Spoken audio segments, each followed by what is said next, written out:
Tappa oggi nella palestra Legio Steam di Vigo Novo per una giornata incredibile con 2 stage di grandissimo livello. In questo video vedremo uno stage di MMA insieme al conosciutissimo fighter Alessio Sakara, ma come avrete potuto notare dalle clip è presente anche il Senpai Luigi nella sua divisa da karateka. E voi vi chiederete, cosa ci fa Senpai Luigi ad uno stage di Alessio Sakara? Semplice, nella seconda parte di questa giornata ci sarà anche una parte di stage insieme a lui sul karate Kyokushinkai, con qualche piccola chicca che presenterà in anteprima, ma tutto questo lo vedrete nella prossima puntata. Quindi torniamo ora alla parte di allenamento di MMA insieme ad Alessio Sakara. Oltre che Peitosa dal Brasile, Andrew, leggenda del K1, vengono tutti dal Kyokushinkai. E c'è anche gente all'America Top Team, tipo Leandro e altri campioni di striking, che vengono anche Pesao, Marcus, vengono dal Kyokushinkai, che in Brasile è molto praticata come disciplina. E oggi l'ultima ora, solo per sentire un po' di che si tratta, praticherete qualche tecnica basica, non si tratta magari di calci girati, ma lo facciamo addosso. E quando vado all'Aquiseo del dojo di Luigi ogni tanto si sentono i rumori da fuori, pensano che sono i rumori che stanno a fare trasloco, e siamo noi che ci prendiamo a cazzotti perché a mani nude, non in faccia, perché nel Kyokushinkai i pugni no, i calci sì, però addosso ci diamo belle torturate e vediamo che si può fare. E poi un attrezzo che cambierà il mondo della preparazione atletica e funzionale, che è stato inventato da Luigi, che io già lo uso, che è Rasta, e li ha portati avanti in modo che li potete provare per già capire cosa si tratta. Ed è molto figo perché oltre che vi divertite fate tantissima fatica. E la prima cosa, oltre che esistono tantissimi attrezzi, ve lo sto dicendo, nessuno qua, aspetta, questo ci tengo a dirlo, non stiamo a vendere il Rasta, non c'entra niente, solo l'hanno portato per farvelo provare perché è uno sport da combattimento, non per venderlo, non sta in vendita. Oltre che allena tutti i muscoli, voi ne accorgerete, la prima cosa che mi sono innamorato è la presa, e poi ne accorgerete perché allena tanto il San Pietrino, l'avambraccio, la presa, per i lottatori serve tantissimo, e ve ne accorgerete poi alla fine quando lo E dopo questa breve introduzione di Alessio Sakara si comincia finalmente con il riscaldamento per i ragazzi. Una cosa che mi ha stupito molto di questo riscaldamento è che non sono esercizi generali, ma sono tutti esercizi specifici per andare a scaldarsi per poi fare quella determinata tecnica, quindi tutto il riscaldamento è tutto specifico. Appoggio, spingo bene col gran dorsale, vado in estensione con l'anca e torsione toracica. Rientro, appoggio la stessa mano ed estendo dallo stesso lato la gamba opposta, sempre in apertura e spinta. Appoggio il piede, ruoto, vado in push up a ragno, ok? Senza toccare il suolo, rientro. Si chiama primitivi, però sono movimenti che sono importantissimi per la lotta, e soprattutto questo che ha fatto lui ultimo, che questo è un errore che fanno molti nella lotta a terra. Puoi fare un attimo? Voi dovete andare su in questa maniera quando si prende un triangolo o un armlock, ok? Se voi vedete Davide, rifallo un po' per favore, viene su. Molti fanno l'errore che quando fa il triangolo uno va con le ginocchia verso il viso, ok? Fa questo e chiude magari il triangolo, armlock. No, il bacino è sempre su. Arrivati dalla parte dove tu superi il parallelo, il bacino va su. Quindi voi dovete andare a prendere, per fare un triangolo, un armlock, superato il parallelo dovete andare su a prendervi o il braccio o il collo dell'avversario, ok? Quindi queste sembrano cavolate, ma ve le riportate nella lotta. Vai. 5 normali, quindi chiudo, estensione, su, rientro, apertura, giù, chiudo, estiro, rientro, 2, giù, su, 3, giù, su, 4, giù, Petto fuori, fate postura. Quello che avete fatto adesso è il riscaldamento specifico, nel senso che i movimenti che avete fatto fino adesso sono tutti i movimenti che vi riportate nei sport da combattimento, magari non sembrano, anche quelli che possono sembrare più complicati, anche solamente, non so se avete visto, sì che avete visto, l'avete fatto quando lui fa i piegamenti Spider-Man, ok? Lì devi star basso, quando fai il passaggio, un passaggio di guardia, quando stai in mezza guardia, la posizione che assumi è quella, delle volte vai in isometria con le braccia, quindi questi sono tutti movimenti che poi vi aiuteranno anche nella mobilità, che è la cosa più importante la gente si scorda nei sport da combattimento. Sta di fatto che quando vivevo in Brasile esisteva molto la ginnastica naturale che facevano tutti i brasiliani oppure i greci. Questo è il primitive, più o meno è simile. Davide ha fatto dei lavori, dei protocolli specifici su sport da combattimento, dove magari mi mandava dei video, io vedevo e poi io dicevo ottimo, hai fatto, cioè questo è perfetto per bacino, dei spostamenti che servono sia nello striking che per la lotta. Quindi ci tenevo a dirvi questa cosa. Ok? Allora, ragazzi, subito con le protezioni, paratibia e guantoni. Tutto quello che fate qui è una cosa. Al centro gabbia, che chiamiamo centro gabbia, anche se siamo sul tatami. Parete è un altro mondo, ragazzi, voi non potete immaginare. Le tecniche che delle volte magari uno impara al centro della gabbia, a parete magari sono anche sbagliate. Tu stai pensando di fare una cosa corretta e poi lo vedrete, invece è sbagliata. È un altro mondo, ok? Allora approfittiamo del fatto che qui a Legends Academy Vigonovo ci sta la parete alta, grossa. Allora simuliamo. Allora faremo così, dividiamo le tecniche, siccome siamo tanti. Un gruppo starà a parete e faccio vedere le tecniche a parete e un gruppo lavorerà qua, sempre in piedi per portare a terra. E dopo vediamo tutta la parte solamente a terra. Allora, 16 persone più o meno lavorano a parete e mettono i guantini, ok? E gli altri, se non voi non avete niente proprio, a mani nude, ancora meglio. Spacchiamo tutto. Dai. Una volta che io finisco questa tecnica, io andrò a parete, ma voi già iniziate. Faccio vedere la tecnica per voi iniziate e poi io vengo a guardarvi. Ok? Allora, oggi vediamo cose semplici per andare a chiudere la distanza, che è importante. Molte volte si fa l'errore che si porta i colpi, uno porta i colpi e dopo uno entra. Dai la possibilità all'avversario da difendere. Invece il fatto che uno entri mentre porti i colpi cambia. Ok? Allora vediamo una cosa che si usa molto all'America Top Team. Una volta portati 2 o 3 colpi, anche il jab, finite sempre col sinistro sul viso, il destro va a prendere il singolo e poi entro.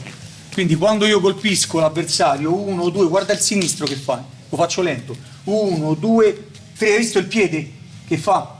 Mentre metto il piede lui sta prendendo un colpo, logicamente ho messo la mano aperta, questo è un pugno, io vado a bloccare il suo ginocchio, in modo che non può più andare via, blocco ed entro dentro e sto dietro.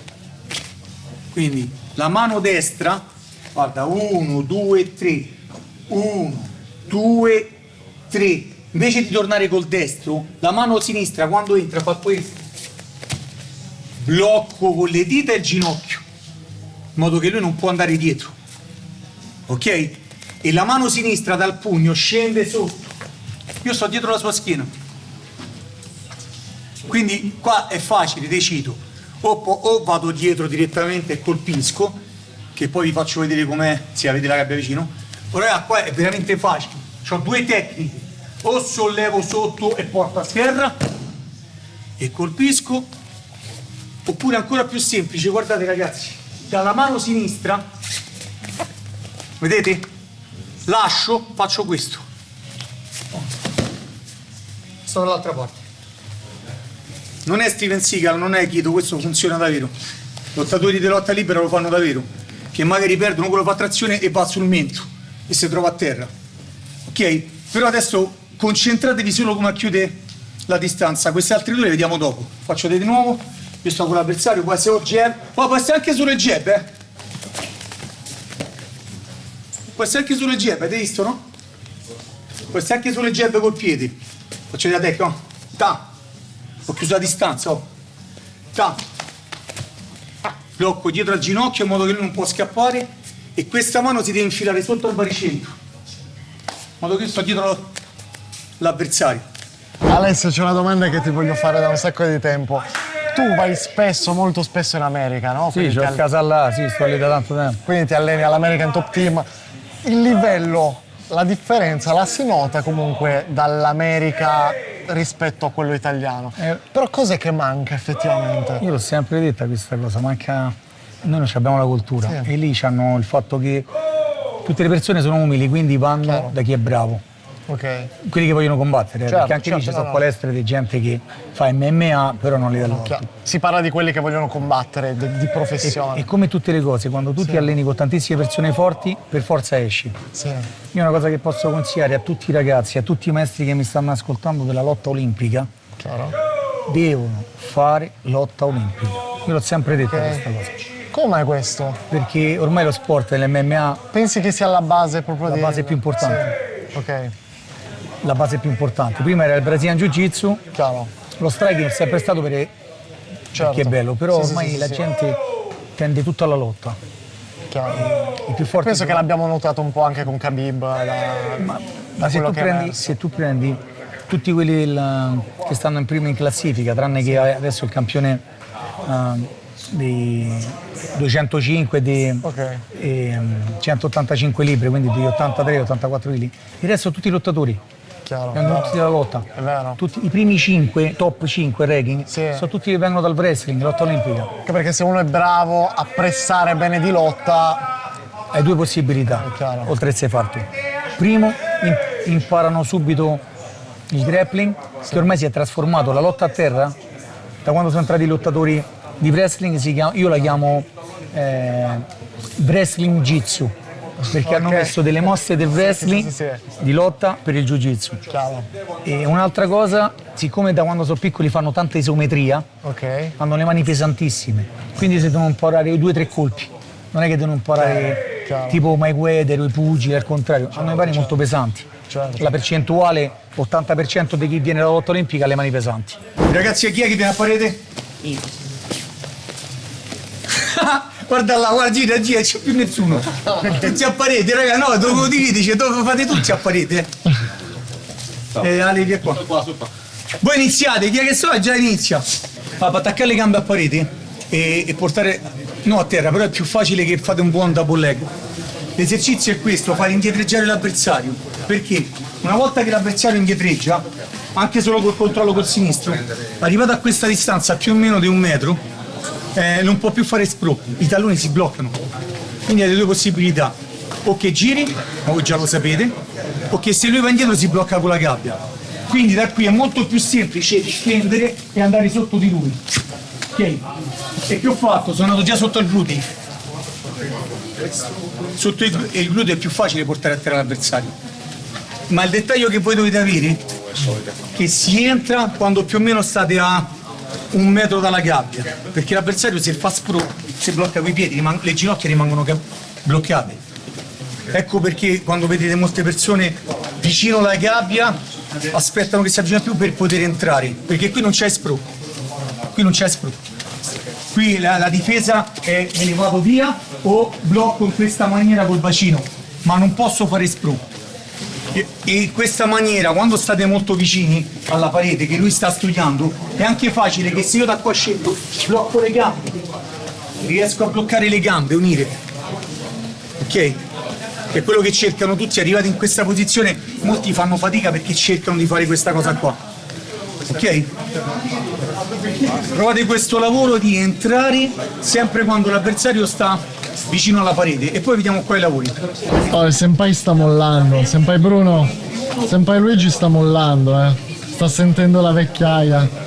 Stiamo sentendo la vecchiaia. Ah già, è vero. Pensando come fargli sentire la pressione, è diverso. Mi sto concentrando sul dolore che verrà dopo. C'è un chakra potentissimo in C'è questo. un'aura, sto tremando. L'evoluzione di Goku. L'evoluzione di Goku. Quello era il maestro delle tartarughe, lui. Io sono il maestro delle tartarughe, è vero. E su mio nipote. Niente, speriamo che prenda la botta anche qualcun altro stavolta. Che le prendo sempre io. Solitamente, Io e Erwin. solitamente le prendo io le Siamo botte. io e Erwin a prendere le botte. Speriamo che oggi le prenda qualcun altro. Quindi a prescindere se io metto il ginocchio a terra o no, se io metto il ginocchio a terra dentro, quando io vado, vedete che faccio qua, quindi la schiena, io spingo qua. Altro dettaglio, la testa non è mai bassa, che se voi mettete la testa bassa rischiate la ghigliottina, la testa è sempre alta. Ma siamo arrivati in questa posizione, da qua, vedete il braccio che sta sul baricentro, ho fatto vedere prima, immaginate le swing, il kettlebell, swing, il movimento è quello. Accompagnate il compagno. Una volta che sono arrivato qua, io basta che sollevo la punta dei piedi suoi e faccio lo swing. Piedi, piedi, swing. La presa non cambia. Una volta entrato qua, dovete sollevare la punta dei piedi suoi da per terra 2-3 cm da terra, non devono toccare, che lì andate solamente come il swing, chiudete i glutei e andate su. L'avversario vedete quanto viene facile. Ok? Seconda tecnica, da qua, se io capisco che lui è solido con questa, ok? La mia mano destra fa il cambio, la mia mano destra fa il cambio e la mia sinistra va sul disco. Oh. Sto su di lui. Da qua faccio questo, sto dietro la schiena. Quindi cambio il mio corpo, io sto qua, faccio questo, da qua, la mia testa si infila sopra. Sto dietro la schiena dell'avversario. Io giro proprio, faccio questo qua. Dietro la schiena dell'avversario e lo lascio sempre qua a parete. Guarda il peso del corpo, non faccio mai questo. Sto dietro la schiena, ma non faccio mai questo. Lui scappa, se ne va. No, al contrario. Via là. Ok? Invece torna. Io sto qua, giro su di lui qua. Qua, giro su di lui, cerco di lavorare sulle ginocchia qua. So sempre il peso del corpo su di lui. L'obiettivo è che lui deve tenere un peso addosso, continuo, pesante. Da sta parte mi va dietro, qua, ok? Questo è l'obiettivo. Come sei arrivato?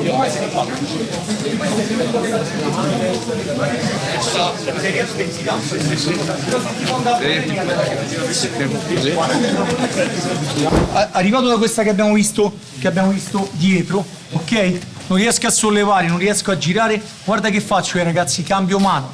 O questa maniera o la mano che sta qui va qui, ok? In base a dove ho la gabbia. Immaginate, fate una simulazione di gabbia per favore, così 5-6 persone, così come se fosse una parete di gabbia. Ok, guarda, ti faccio vedere. Stiamo a simulare che io sto a fare il combattimento qua, lo vedi?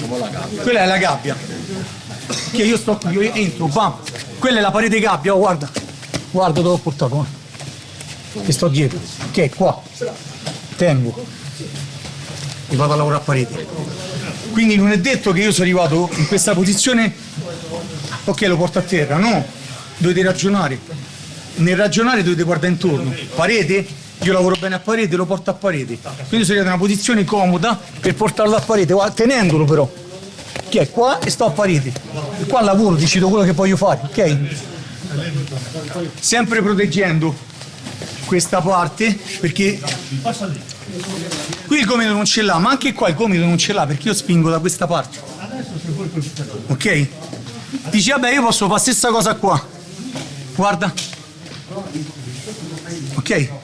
E poi non solo, immaginate che il 90% dei lottatori quando stanno qua c'è spazio, metti leva ma poi vai che fanno. Sto di fronte. Quindi non devi dare mai spazio. Se lui sta qua, mi sento che spinge con la spalla qua. Io devo andare a cercare di lavorare, ma anche se spinge così, guarda io che faccio, tengo, e vado a difendere. Devo girarmi, non posso dalla schiena.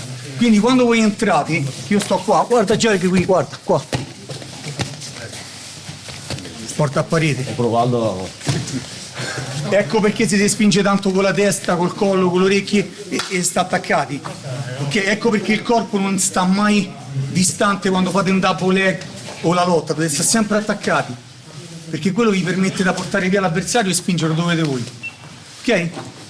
Ma questa fate l'ultima tecnica e poi metto un po' di colpi. Sono in America Top Team e ci dicono quando tu entri vicino alla parete, addirittura le dita delle mani. C'è gente che si rompe dita da soli perché entra a parete, la gabbia è di ferro, quindi entra in questa maniera e le dita si sfondano. Invece a noi ci fanno mettere il dorso delle mani dietro le ginocchia, in modo che le dita non si infilano nei buchi, uno non ci pensa, invece vanno. Poi preso dalla foca ancora di più.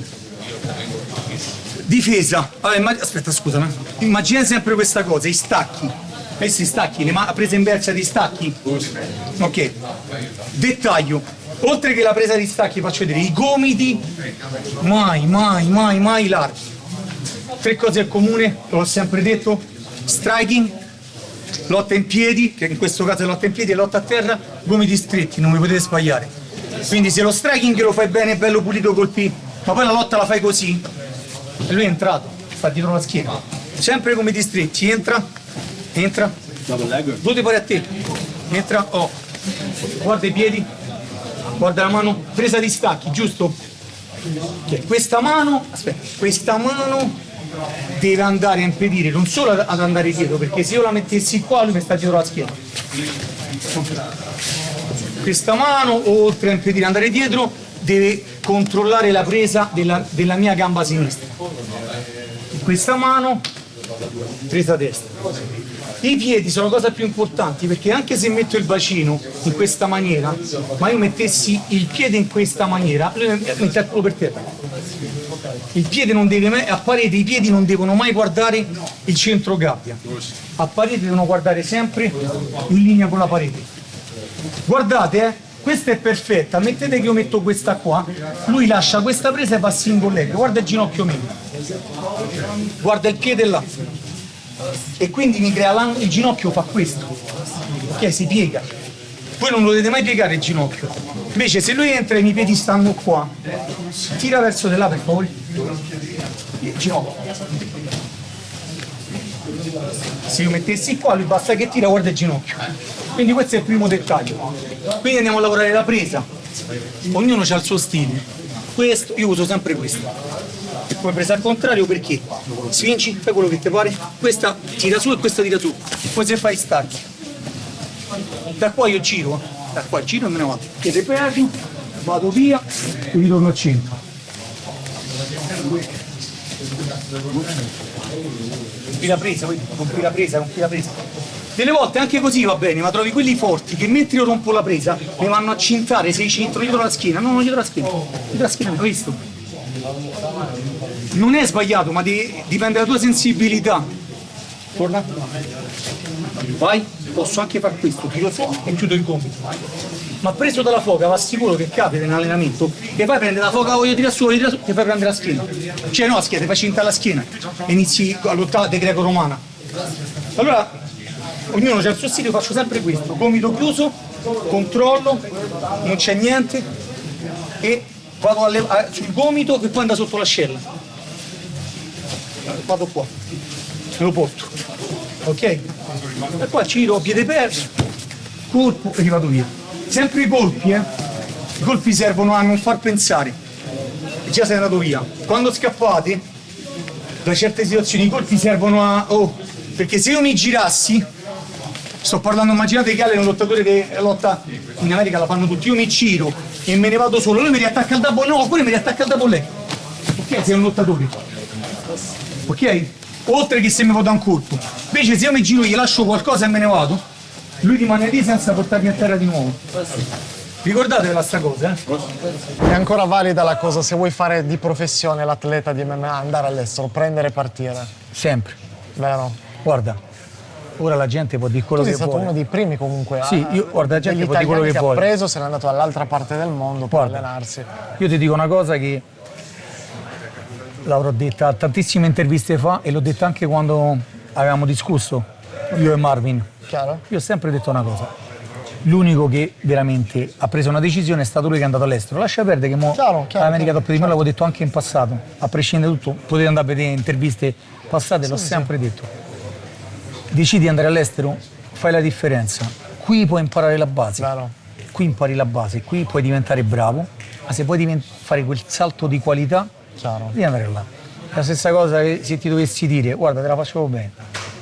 Un cinese, ok, vuole giocare a calcio.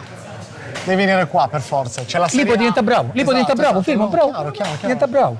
Ma poi devi venire qua, un giapponese. L'eccellenza la trovi qua, e qui puoi eccellere, diventi perché...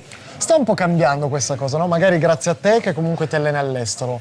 Grazie magari a tutti i ragazzi che si allenano in SBG, American Top Team, che tornano qua, riescono a importare un po' di cose. Guarda, posso dirti una cosa, sì, però come i ragazzi vanno in Irlanda, come vabbè io sto all'America Top Team adesso, non è tu puoi portare qui, però è la mentalità che è differente. Ah, ok, quindi dici che cambia proprio, magari anche il livello degli atleti con i quali ti alleni. Allora, l'altra cosa è questo, lì se tu vai, sono tutti umili, tu vinci, perdi sabato, lunedì, il campione sta con la cintura, pacca, te ti alleni. Non nessuno, qui fanno un match e magari oddio. Vero, questa cosa. Si gasano un po' troppo tra di noi ci aiutiamo tutti. Sì. Noi ci aiutiamo tutti. Tu hai detto una cosa interessantissima nell'ultimo video che abbiamo fatto insieme, che non conta effettivamente le ore che ti alleni, ma la qualità di quelle ore. Cazzo, questa è una cosa strana importante che la gente non tiene in considerazione. Pensano che il sacrificio sia, mi sono fatto il culo, ma se sei sulla barca sbagliata è un po' inutile, no? Ma certo. E poi alla fine sei sempre là, gira e rigira, È il cane che si mangia la coda. Chiaro, ovvio. Dipende sempre dalla qualità delle persone che tu hai. Cosa consiglieresti però? C'è più il Brasile per farsi una base di... Guarda adesso, Sì, se possiamo di America Top Team, chiaro. vi volete mettere paura? Perché la gente la sottovaluta, Ok, ma a livello fisico fanno paura. ok, Andate a Zagabria, che c'è l'America Top Team a Zagabria, da lì sono tanti che escono. ok. Da lì tanti lottatori sono Pesantissimi, tantissimi. più pesanti dici come... No, ci sono anche i pesi piccoli, ma la mentalità è quella. Sono tutte brave persone, lì c'è America Top Team Europe. Europa. Ok, sì. Poi chi se lo può permettere può andare in Inghilterra, se no No, chiaro. Brasile e America sono i posti top, però non tutti riescono ad andare dall'altra parte. No, certo.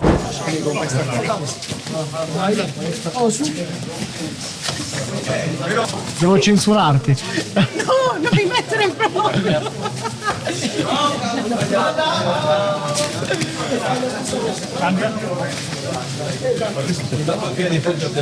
Devono essere proprio paralleli. Sia a pareti, ok? Sia al centro gabbia, non è più come la prima generazione di quando hanno iniziato, che c'era tante palle, però magari delle volte la tecnica era meno, no? Che uno poteva partire il double leg dai spogliatoi, cioè quello dai spogliatoi usciva già con la testa così, lo portava a terra l'altro. Hai visto? Corea, perfetto. Oggi non si fa più. Rischi in KO, una ginocchiata, come hai detto te. Quindi sia al centro gabbia che a parete, ogni volta che volete attaccare le gambe, a meno che non siete degli olimpionici di lotta olimpica, ma anche loro sono andati KO rischiando un'entrata senza colpi, dovete mettere, si chiama mix apposta, dei colpi, qualsiasi essi siano, anche colpi di disturbo, in modo che l'avversario o si difende o entra o contrattacca. Quindi se io penso a difendermi, non riesco a difendermi e metto anche il ginocchio, sì, lo posso fare se mi sono studiato tanto l'avversario e so che tanto il 99% mi entrerà alle gambe, ok?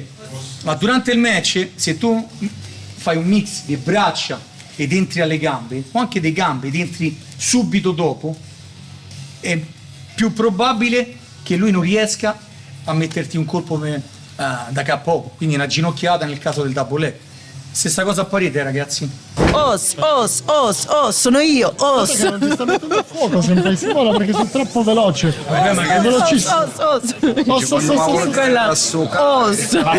Facciamo un pezzo, lo remixiamo. Lost for life. devi fare, tu la devi fare questo. Lo faremo. Con te che fai? Con quei occhiali che c'hai a nuvola. Mi prendono in giro, bullizzato anche verbalmente. Sull'ultimo colpo sul sinistro, quindi io so guardia col sinistro avanti, sul sinistro la mia mano destra, quando porto il colpo, può essere anche un jab, io sto qua, muovo lui jab, va a bloccare il suo ginocchio, subito dopo entro sotto, ok? Il braccio si infila sotto al baricentro, le due tecniche le vediamo dopo, però il braccio si infila sotto al baricentro. L'obiettivo è far bloccare il ginocchio in modo che lui, quando entra uno, non faccia questo, faccia difesa gambe, questo lavoro qua. E se voi portate un colpo, difficilmente riesce a fare questo, stiamo parlando a un livello altissimo, ok? Quindi uno si pensa a difendere e lascia il sinistro avanti. Ecco perché dovete bloccarlo con le dita dietro al ginocchio, non è una presa, non dovete pensare alla presa, è un blocco, ok? Serve in modo che la gamba non va dietro. Dita dietro al ginocchio, bloccate e infilate il braccio sotto al baricentro, ok? E già vi trovate dietro. In quel caso lui in difesa cosa può fare? In difesa in che senso? Cioè, per non farsela prendere o per uscire. È quello che dicevo io, se voi mettete i colpi bene, difficilmente riesce a difendere a meno che non è un livello alto di lotta o di MMA da tanti anni. Ok? E quindi appena si sente prende, riesce a far questo, andate a prendere la gamba destra e portarti via. No, gamba destra mi devi bloccare questo blocco, mena con la sinistra, blocca con una mano, questo, cerco da fare questo qua, come a parete. Però deve avere un livello talmente alto di lotta, ok? Quindi mi sento prendere e faccio questo. Questo è il lavoro. Fai conto che Dan Henderson, uno dei più campioni MMA, delle volte che capitava che lui era coraggioso perché dava sto overhead e metteva KO e non gli interessava se qualcuno entrava, perché ogni volta che entravano lui faceva tipo i toreri, sì, i toreri. Ogni volta che uno entrava li prendeva e faceva questo, poi li mandava avanti. Una parte e dall'altra, quello faceva difesa sua. Però ora ha fatto Olimpiadi. Parecchio alto. Invece se voi mettete i colpi, se io metto i colpi, lui pensa a difendersi. Ok, nei colpi io faccio questo e dentro. Ok? In modo che non rischiate né una ginocchiata e non rischiate, no, non è che rischiate che lui faccia spro e rimanete sotto.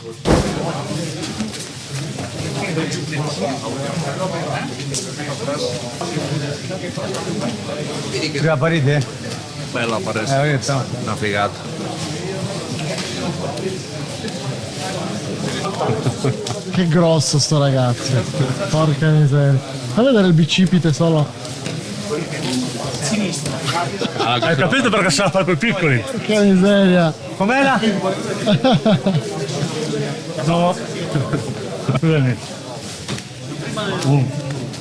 Come prima, tu posso vai sotto.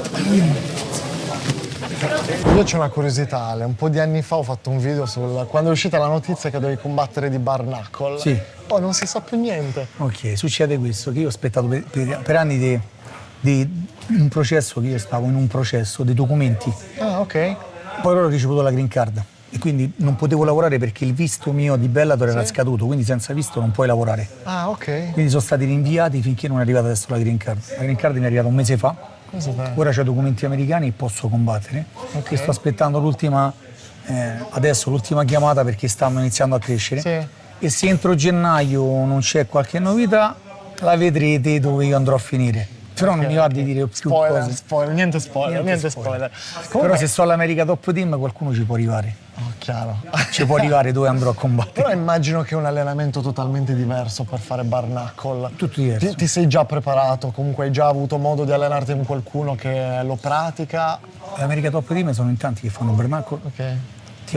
Tiago Alves è stato il campione del mondo, ai 77 kg, dove io l'ho aiutato per l'ultimo combattimento che ha fatto prima da ritirarsi. Chiaro. Cambia tantissimo perché i colpi ci possono stare le serie, però tutti i colpi singoli, a mani nude, alla box. Anche perché rischi anche di farti male, ricordavo, senza i guanti ti puoi far male. È vero, fai male all'altro, però anche te la mano hai meno protezione, quindi... Sì. E cambia anche perché c'è la dirty box, che nella box non esiste, quindi c'è il clinch, che io sono avvantaggiato per la lotta dell'MMA. Puoi fare, quindi, ok, chiaro. E quindi ci alleniamo tanto su questo. Sì. Ed è figo. Però ci sarà qualche notizia nel 2024 di questo? Io spero a breve, no? Prima del 2024 uscirà qualche news, lo spero a breve. Ah, ok. Spero a breve veramente. Piedi e lotta a terra come distretti, sempre, ok? Non si combatte magari come distretti e poi nella lotta in piedi come di larghi. Sempre stretti. Dettaglio, quando entra la testa dell'avversario a parete, il vostro bacino, i vostri piedi devono guardare il lato della sua testa. Quindi se lui entra da questa parte, io devo girare tutto il corpo dove sta la sua testa.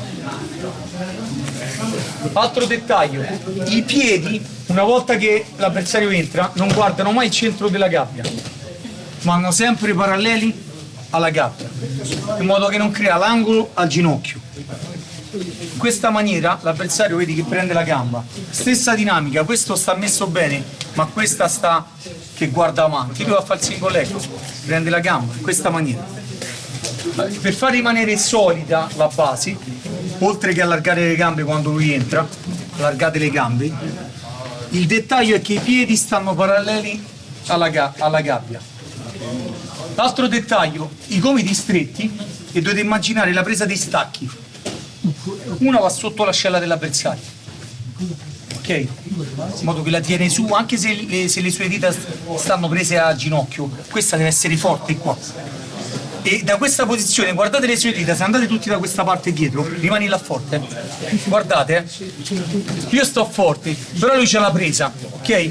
Guardate che faccio, mentre io tiro verso l'alto, guarda che fa il piede mio sinistro, oh, guarda le dita. Ok? Dovete immaginare che avete una cicca di sigarette e la schiacciate. E nel frattempo lavorate per rialzare la presa. Quindi vado a rompere le due prese, faccio questo, sotto l'ascella e sto qua su di lui. Ok? Piede perno, sinistro giro, colpi e me ne vado.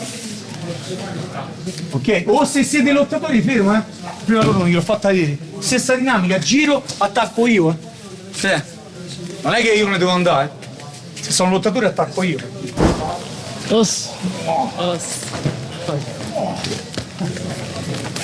Ecco. È solo questione di essere più veloce. Per me, perché sennò mi perdo. Ma non solo.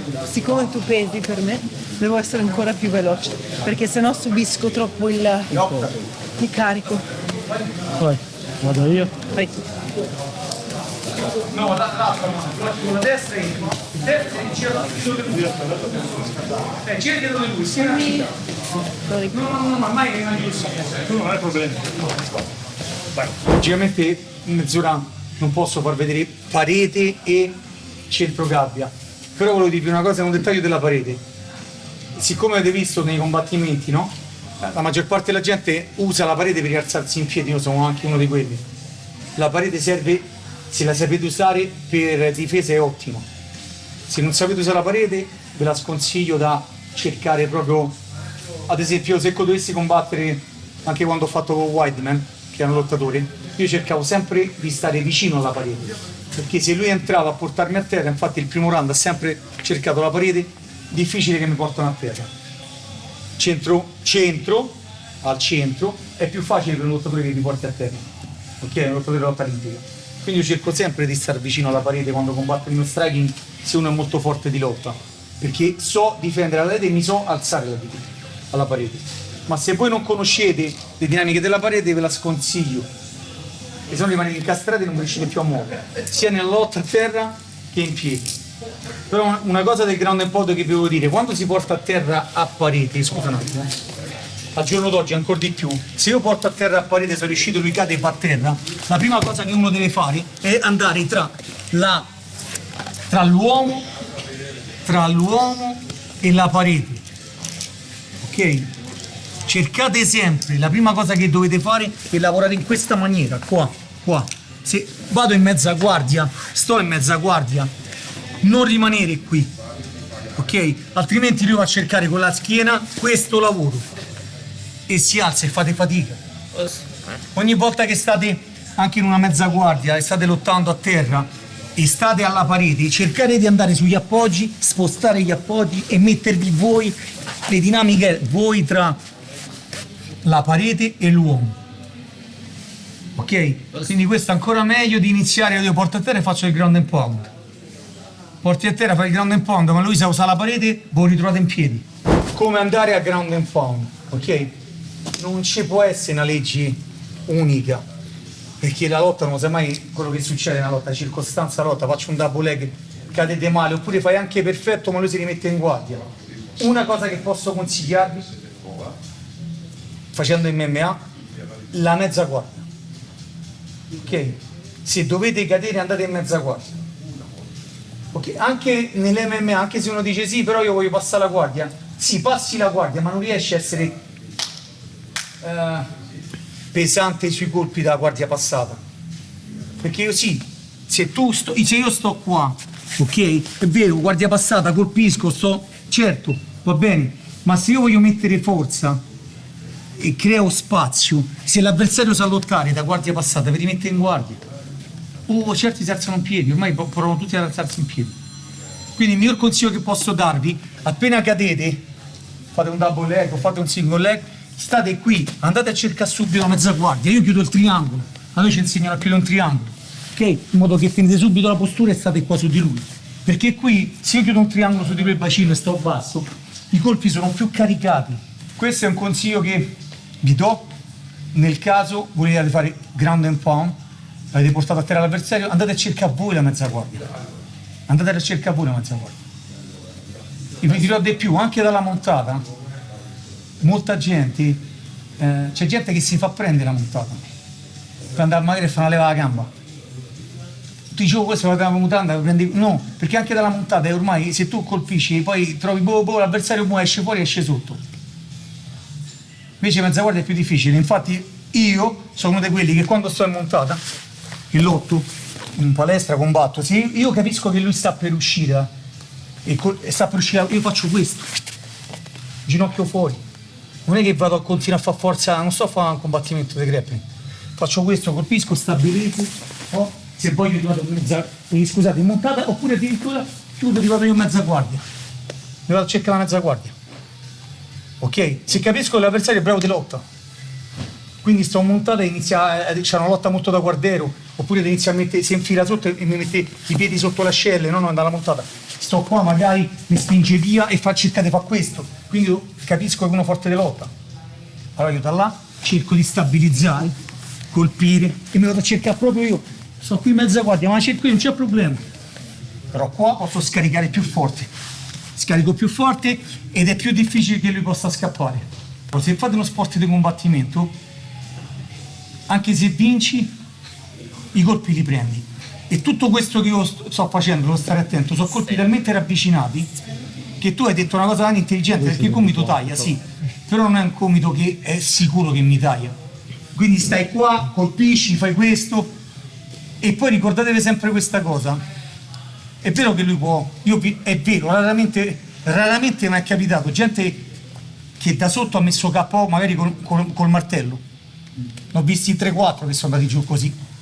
È raro, può capitare, però lì devi stare attento. Io sto dicendo che se devi fare ground and pound, dal mio punto di vista personale, ma penso anche di tutti gli atleti, se no l'America Top Team non ci facevano fare in continuazione mezza guardia, mezza guardia, mezza guardia. Questa è la miglior posizione per fare ground and pound, perché sennò ormai si alzano tutti.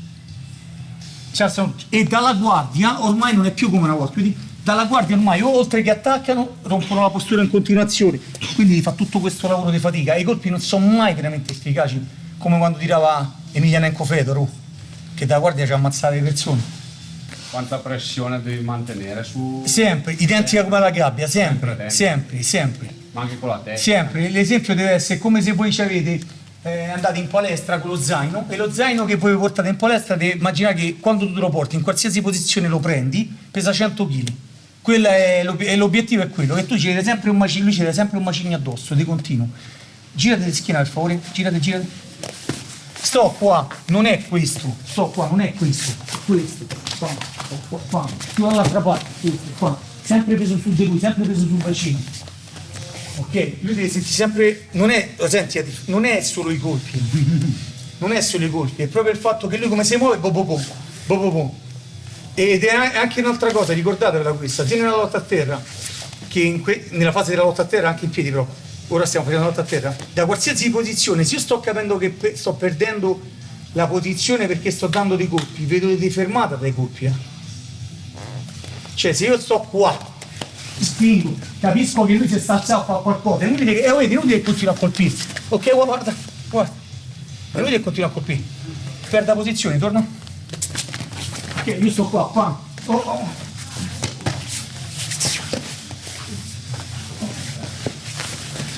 Mezza guardia, quello che volevo io, mezza guardia, chiudo. Sto qua. Qua. Colpisci. Invece no, io stavo là, colpisco, o perdo. Invece no, sto qua, pure se mi mette le guardie, io sto ancora colpisco. Invece prima adesso se stavo alzando in piedi, colpisco. Se sta alzando in piedi no. Li porto giù. Mi scordo i colpi, i lotto. Se no mi fate prendere dalla foga e dico Dio sto a massacrare. No, se sta alzando, non stai a massacrare. Invece l'altra news, il Sakara Fight Night. Parlami un po' anche perché ne abbiamo parlato l'anno scorso, se non sbaglio. Spiego che succede questo allora. Cosa è successo? Non succede niente, succede sempre quello che dico io delle volte. Ok. Tu fai del tuo, fai e aiuta. Chiaro. La gente non percepisce determinate cose. La possibilità era quella che io non mi può interessare da diventare organizzatore di eventi perché ho tutt'altro nella vita, certo, attività. Certo. Però a me mi interessa anche perché ricordiamo il premio, cioè in palio comunque portavi un ragazzo, lo portavi all'American Top Team. Tramite Conan. Ok, esatto. Okay. Quindi era tutto spesato per allenarsi comunque in un team famoso a livello mondiale. Se tu vuoi aiutare, però la gente non si può far aiutare, a me non mi cambia niente. Quindi abbiamo riformattato, perché poi c'è qualche ragazzo che giustamente ha provato a iscriversi, ma non c'era gente. La gente non gli interessa, come dico io, la maggior parte fanno i fashion fighter. Lo fanno per moda. Che gli piace, Dio combatto, ma poi alla fine cazzo. Poi il premio può andare all'America Top Team. Qui c'è stato un problema di iscrizioni proprio. No, la gente si iscriveva poco, non mi interessava. 30 persone, 40, che ci fai? Quindi Chiaro. il Sagrada Fraternità esiste ancora, ma è stato formattato. Perché siccome ci sono dei ragazzi che vogliono arrivare là e a me mi va di aiutarli, faremo delle serate singole, quindi faremo delle combinazioni, non c'è più iscrizioni.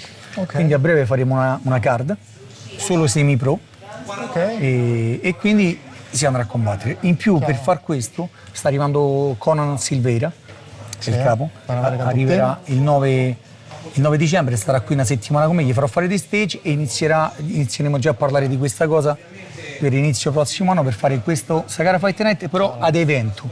Non ci saranno più restrizioni, faremo perché se lo meritano più loro che ci credono che altri che invece... È giusto così, guarda, io ho toccato questo tasto anche con Scatizzi, ne abbiamo parlato diverse volte. Sono tanti quelli che si lamentano che non c'hanno spazio e non c'hanno lo sbocco per finire comunque in situazioni un po' più grosse rispetto al paesino, la sagra della salsiccia. Appena gliela dai e spariscono. C'hanno comunque un'occasione, un qualcosa non di... si mettono, non la sfruttano. Non è una sfruttano, quello ho detto io.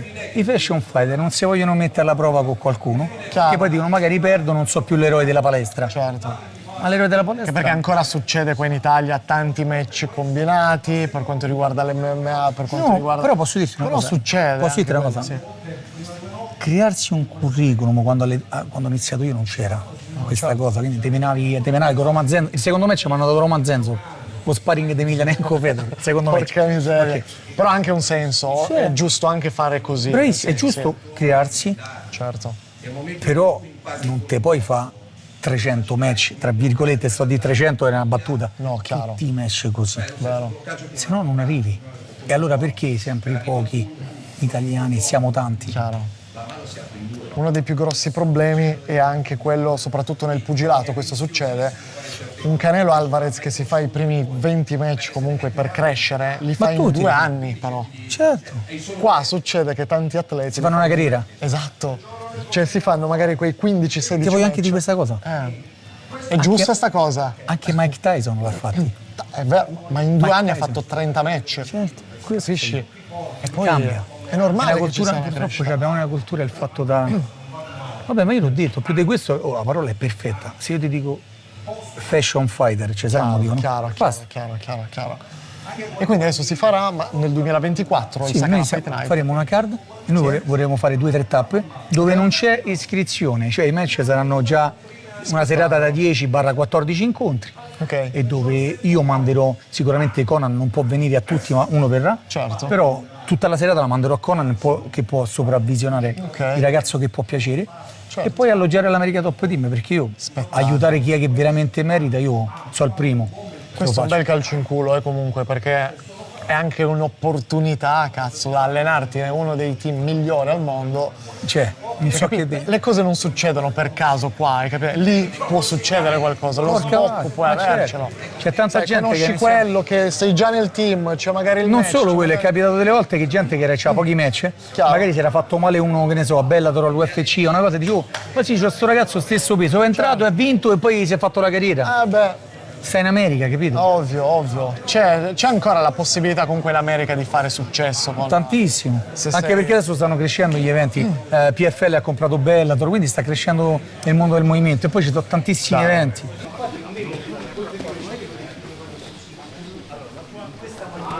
Un dettaglio, anche un altro dettaglio importante, oltre a che colpite solamente, cercate di andare a bloccare un braccio e colpite con l'altro. Ok? Il braccio tenetelo bello stretto, anche perché l'80-90% delle volte capita, anche quando noi facciamo MMA, America Top Team, lo sappiamo, può capitare che se uno tiene bene la presa, questa può andare in difesa, può andare qua, e io faccio questo lavoro qui, guarda un po', ok? Vado a cercare il gomito, ma andare anche da katana. Quindi se voi vi bloccate da una parte, ok? Io sto qua che lui blocco e magari colpisco e lui vuole andare a difendere, guarda l'errore che fa, guarda. Vedi, mi ha dato il braccio. Una volta che io entro, il mio mento guarda il suo, sto qua, ok?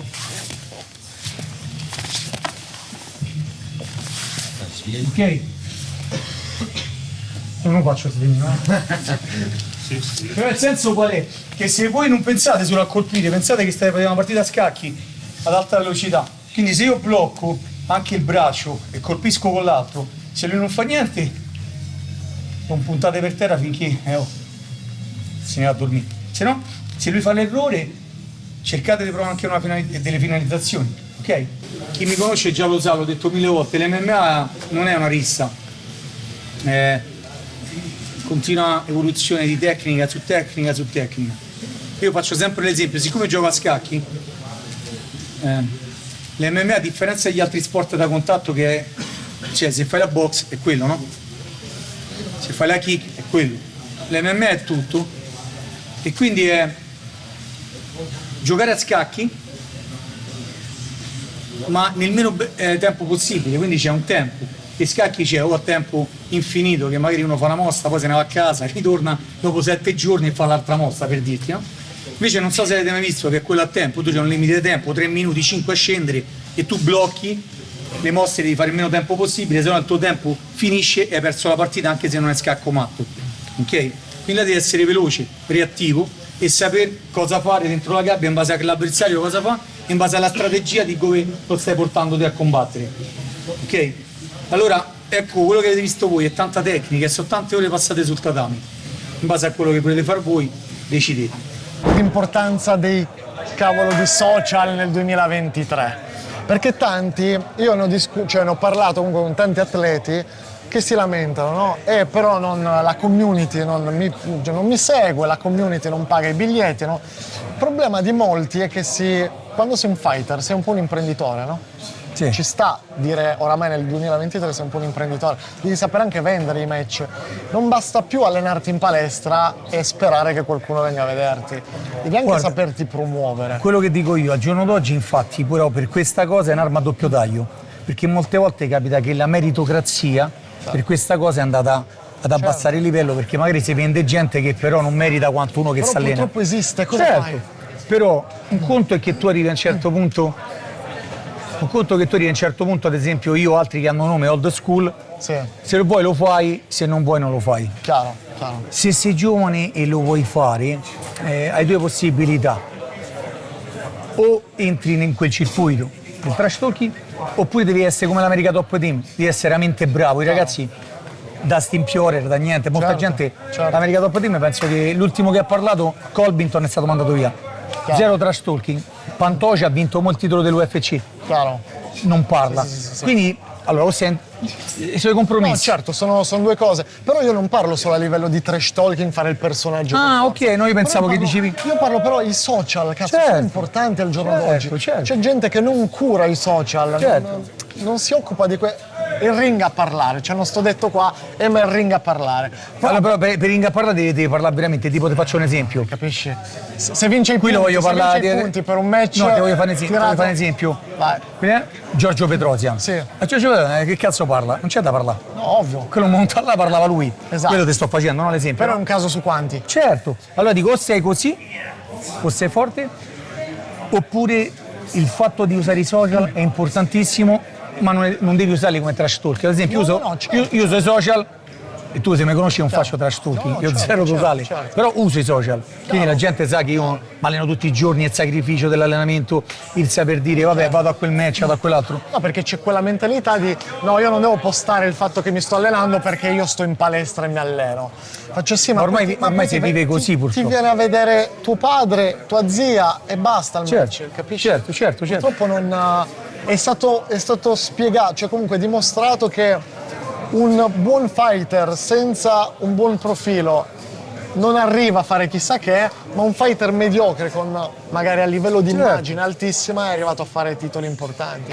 Quello che ho detto sempre io delle volte, i social è stata un'arma a doppio taglio per tutti quei pugili che magari, ti faccio esempio, tutti quei pugili che magari hanno fatto i campionati regionali italiani e poi si trovano un youtuber che guadagna milioni, no? Chiaro. E quelli dicono cazzo io mi alleno quando sono bambino. Certo. E questo è. E dà fastidio. Però cosa fai? Ti lamenti o prendi... Cioè quello che sto dicendo, sono due le cose. Chiaro. O stai zitto, testa bassa, però devi dimostrare che metti tutti i KO. Cioè che allora poi la gente dice oh cazzo quello... O fai il Tyson della situazione. O Tyson oppure Golovkin. Triple G. No, certo. Quello non parla mai, però ogni botta muore uno. Esatto. Ok, ti sto a fare l'esempio. Però stiamo parlando Certo, no. Infatti, c'è ti sto un dicendo, caso infatti io ti sto dicendo quello. O sei così, Certo. oppure devi iniziare a farti notare e magari a farti notare in modo intelligente. Chiaro. C'è tanta gente che si fa notare in modo intelligente che io vedo e non fanno trash talking. Paradossalmente, esatto, anche solo parlare sui social, no? Portare avanti delle cose, dei contenuti, certo. delle robe. Ti prendo per esempio Scatizzi, no? Che lui Scatizzi. sui social si muove e non fa trash talking. No, Però Scatizzi, gente De lo Carolis. conosce. Esatto. Mica fanno trash talking. Perché comunque fanno dei contenuti, fanno delle Certo. cose e la gente li segue per quelli. Quello aiuta, purtroppo. Aiuta tanto. Oramai non basta più. Ma anche stare in perché palestra. arrivi, no? Chiaro. Io li uso anche tanto nel mio modo, e io non faccio trash talking, anzi. Certo. Quindi ognuno lo usa a modo suo, però li devi usare. No, chiaro. Se puoi arrivare. Poi una volta che arrivi poi decidi come ti pare. Esatto. Però ci devi almeno arrivare devi fino a quel punto là per poi dire ok, a me non mi interessa più niente. Guarda tipo Emelianenko Fedor, Gogan Saki, l'ultimo post hanno fatto a maggio. Però loro sono arrivati, cioè. Sì, no. Di che parli? I soldi li hanno già fatti. Hanno fatto le domande, Mettiamola, un Canelo non gliene frega più niente. Certo. Tanto si fa 60 milioni a match, può anche decidere di non farsi più le storie di palestra. Certo. Ma uno che deve farsi notare, certo. non è che puoi. Se no E rimane poi anche anonimo. perché delle volte anche i fan vogliono sapere, no? È importante anche per i sostenitori, no? Certo. Però non combatti ti portano. È così che empatizzi col pubblico. Certo. Se no la gente non ti conosce, quindi. E che fai? Spettacolo, Questo grazie è. mille Ale. Grazie a te sempre dei Grazie contenuti mille. che fai molto fighi, molto belli. Al prossimo allenamento comunque. Dai. Stamattina sveglia, Roma, Vigonovo, stage, finito stage, finiamo, io vado a fare kettlebell, allenamento.